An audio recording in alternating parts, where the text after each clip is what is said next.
Hello and welcome. This is your host, Babikar Muhammad, and you're watching The Brown Land.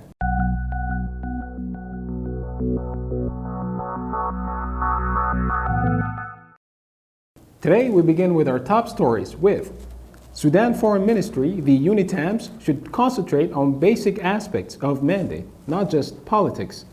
The Sudanese Ministry of Foreign Affairs has said that the United Nations Integrated Transition Assistance Mission in Sudan, UNITAMS, should focus on the other basic aspects of its mandate instead of focusing most of its activities on only the political side, as a retort to the mission's head's briefing to the United Nations Security Council on Monday.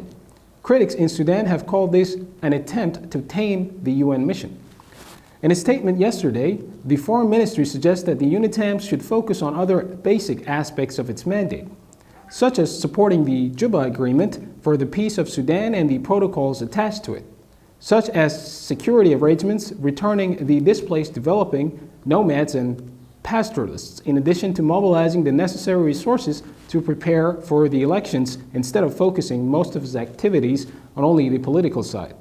President of Egypt receives al-Burhan at the Ittihadiyya Palace.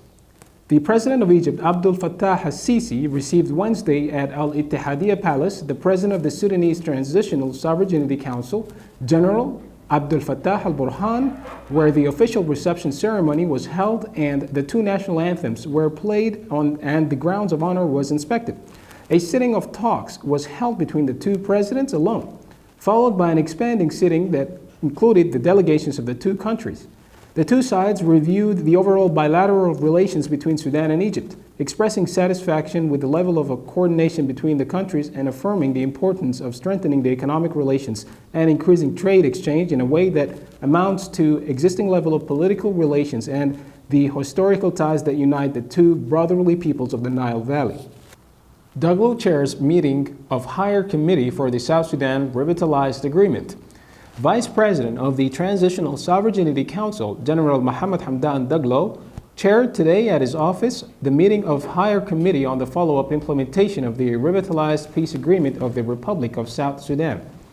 The meeting was attended by the delegation of South Sudan government, mediation led by President Advisor on Security Affairs, Tut Gawak, Minister of Cabinet Affairs, and the Minister of Foreign Affairs, besides the Acting Minister of Defense, Lieutenant General Yassin Ibrahim from the side of Sudan.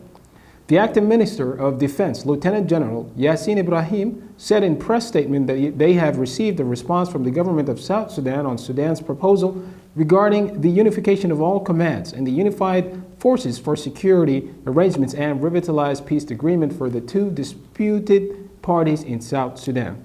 South Sudan Minister of Foreign Affairs, Maik, for his part said, "We have reached understandings that will lead to solving the issue of security arrangement protocols." Expressing thanks to the Sudanese government and people, particularly to the President of the Transitional Sovereignty Council, General Abdel Fattah al-Burhan, and his Deputy General Mohammed Hamdan Daglo, and members of the Technical Committee for their efforts exerted during discussions. Today, after 72 hours of extensive talk and negotiation, our team, led by Advisor Tut Galwak, accepted the proposal of Sudan in the security arrangement.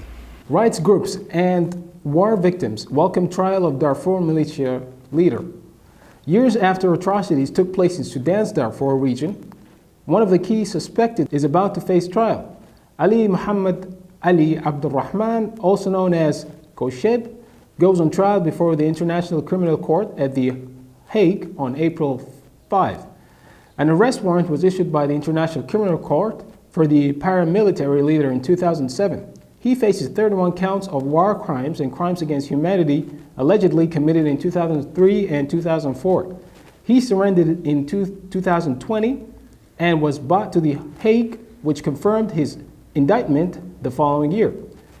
Kosheb has denied the charges and unsuccessfully challenged the court's jurisdiction. The ICC says Kosheb was one of the most senior leaders in the tribal hierarchy in the Wadi Saleh locality and a member of the Popular Defense Forces, a paramilitary group. Sudan participates in expert meeting of IGAD. The regional meeting of high-level experts in the IGAD countries began Wednesday in the Ethiopian capital, Addis Ababa, to adopt the regional strategy for the blue economy, which will be adopted next Friday at the IGAD ministerial meeting. The director of the Sub-Regional Organizations Department at the Sudanese Ministry of Foreign Affairs, Ambassador Magdi Mufaddal, has affirmed the importance of the regional strategy for the blue economy for achieving the desired transformation in the region and achieving the strategic vision for creating a region full of peace, prosperity, and regional integration, in addition to its role in implementing the continental strategy for the blue economy and achieving economic and social development in IGAD countries. He affirmed the need of the countries in the region for support from all their regions and international partners in light of the great challenges they face in the fields of peace, security, economy, food security, and the environment. Sudan presents its report to the IGAD meeting on the adoption of its regional strategy. Dr. Awatif Abdel Qadir, Director of the Marine Environment Department at the Supreme Council for Environment and Natural Resources, presented Sudan's report to the meeting of regional experts to adopt the IGAD strategy for the blue economy, which began its work today, March 30, 2020, in Addis Ababa.